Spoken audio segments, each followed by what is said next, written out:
Today, I'm going to talk about synthesis, making informed decision, moral and context, moral deliberation, and self-society and environment.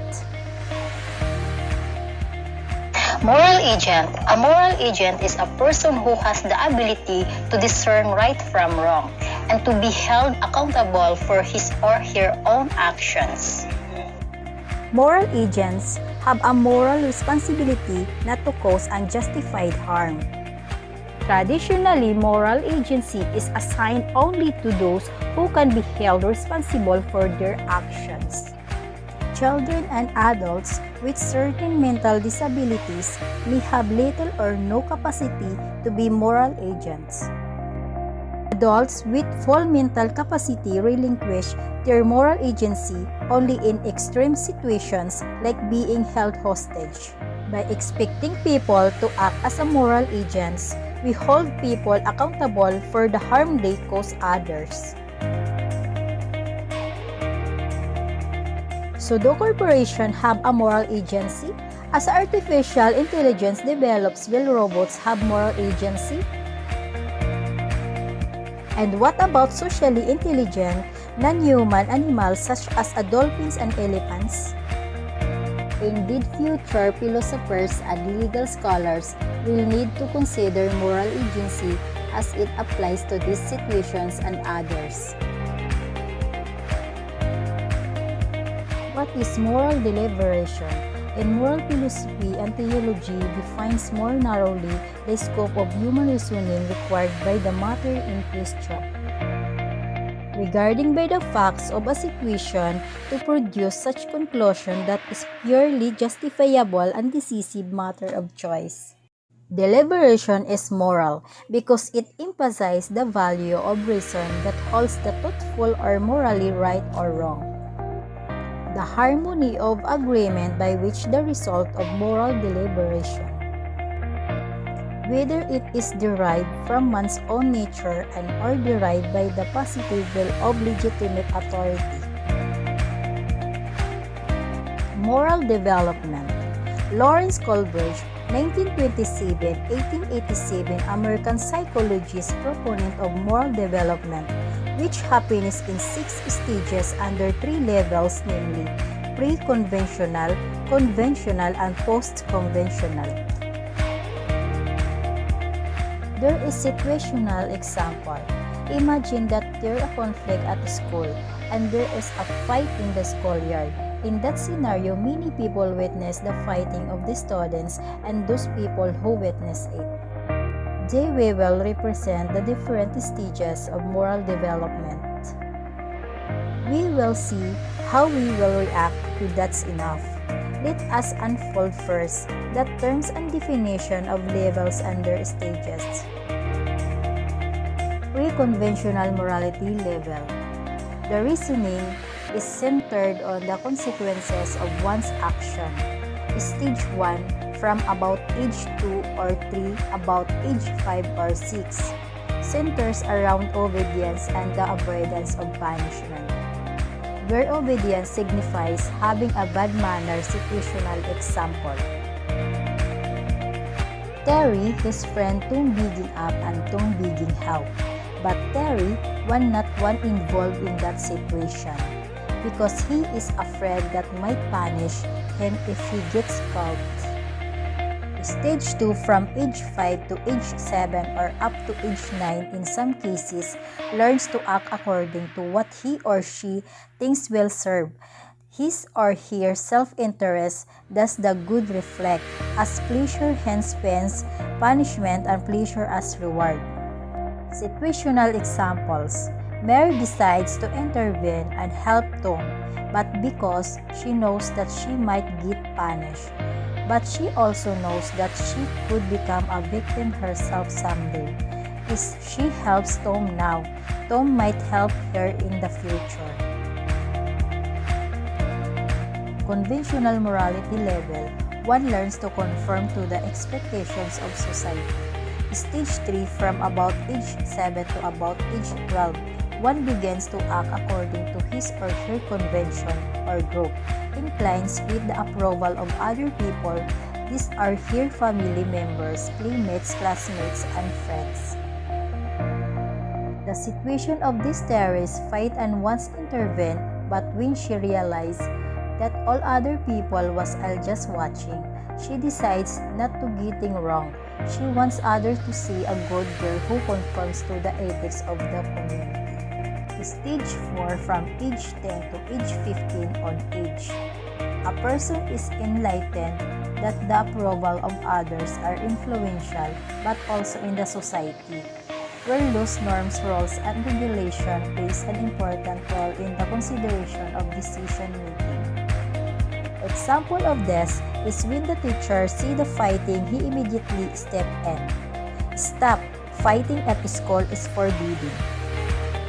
It feels that above all is important to follow the rules, otherwise will break out.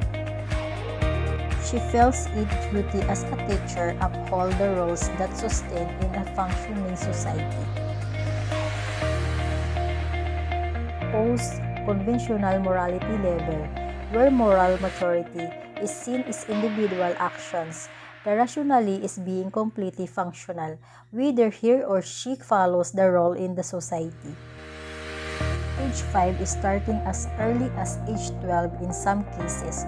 Moral agencies, the value of the social contract when the agreement of the maturity and below has been implemented play an important role in the consideration of the decision making.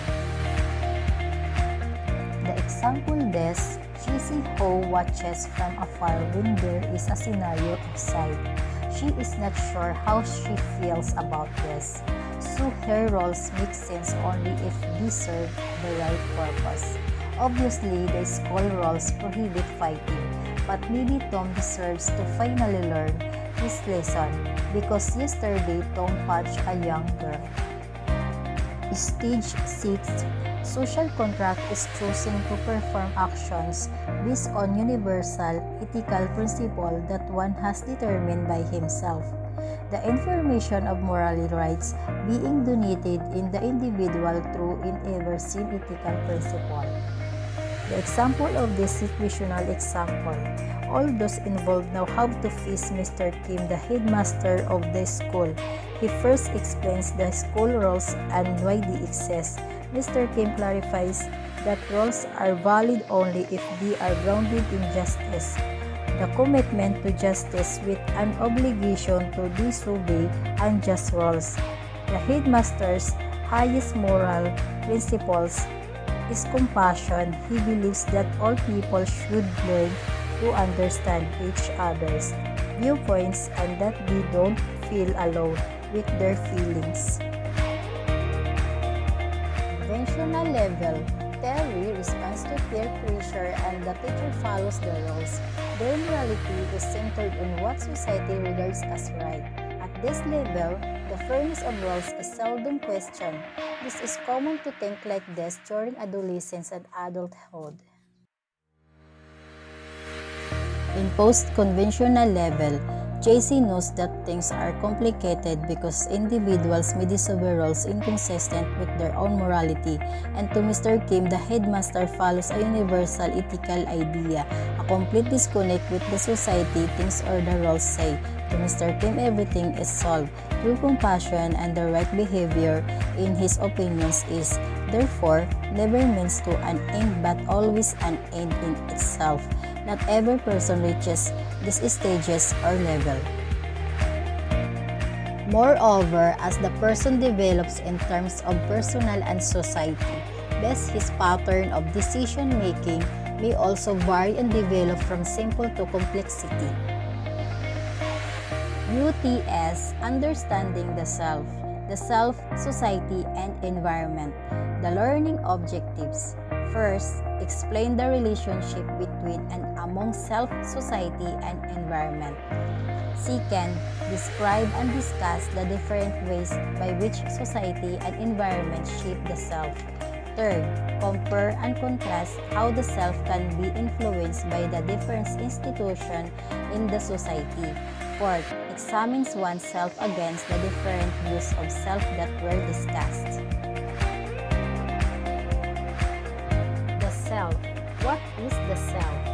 In In contemporary literature and even common sense, self is commonly defined by the following characteristics. First, separate. Second, self-contained and independent. Third, consistent. Fourth, unitary. Fifth, private. Self-defined as separate. It is meant that the self is distinct from another selves. The self is always unique and has its own identity. One cannot be another person. Self-contained and independent. Its distinctness allows to be self-contained with its own thoughts, characteristics, and volition. It does not require any other self for it to exist. Self is consistent. It has a personality that is enduring and therefore can be expected to persist. For quite some time, it also means that a particular self-traits, characteristics, tendencies, and potentialities are more or less the same. Self is unitary. It is the center of all experiences and thoughts that run through a certain person. It is like the chief command post in an individual where all processes, emotions, and thoughts converge. Self is private. Each person sorts out information, feelings, and emotions and thought processes within the self. This whole process is never accessible to anyone but the self. The self then is isolated from the external world.